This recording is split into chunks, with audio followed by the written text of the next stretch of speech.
23 വൈകിട്ടാണ് സംഭവം.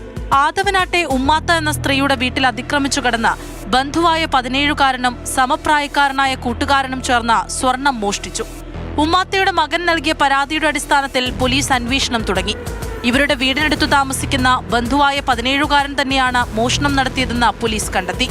വിദ്യാർത്ഥിയെ കസ്റ്റഡിയിലെടുത്ത് ചോദ്യം ചെയ്തതിൽ ഇയാൾ കുറ്റം സമ്മതിച്ചു. സുഹൃത്തായ 17കാരനും സഹായിച്ചെന്ന് ഇയാൾ മൊഴി നൽകി. പിന്നാലെ നടത്തിയ അന്വേഷണത്തിൽ വളാഞ്ചേരി പേരശ്ശന്നൂർ സ്വദേശി വാൽപ്പറമ്പിൽ അബ്ദുൾ ഗഫൂറിലേക്ക് പോലീസ് എത്തി. മോഷ്ടിച്ച സ്വർണം വിൽക്കാൻ ഇടനിലക്കാരനായി പ്രവർത്തിക്കുന്ന ഇയാളാണ് കുറ്റവാളികളിൽ നിന്ന് സ്വർണം വാങ്ങി വിൽപ്പന നടത്താൻ സഹായിച്ചതെന്ന് മനസ്സിലായി. ഗഫൂറിനെ ചോദ്യം ചെയ്തതോടെ വളാഞ്ചേരിയിലെ ലോട്ടറി കച്ചവടം നടത്തുന്ന ആദവനാട് പാറ സ്വദേശിനി സെലീനയിലേക്ക് അന്വേഷണ സംഘമെത്തി. സെലീനയ്ക്ക് മാല കൈമാറിയെന്നും 1,30,000 രൂപയ്ക്ക് മാല വിൽപ്പന നടത്തിയെന്നും മനസ്സിലാക്കി.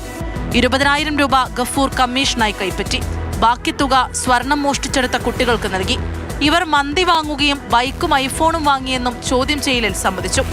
4 പ്രതികളിൽ പ്രായപൂർത്തിയാകാത്ത ഒരാളെയും മാല വിൽപ്പന നടത്തിയ സെലീനയെയും പിടികൂടാനുണ്ട്. വളാഞ്ചേരി CI വിനോദ് വലിയാട്ടൂരിന്റെ നേതൃത്വത്തിലുള്ള സംഘമാണ് അന്വേഷണം നടത്തിയത്. മോഷണം നടന്ന ദിവസങ്ങൾക്കുള്ളിൽ തന്നെ പ്രതികളെ പിടികൂടാനായി.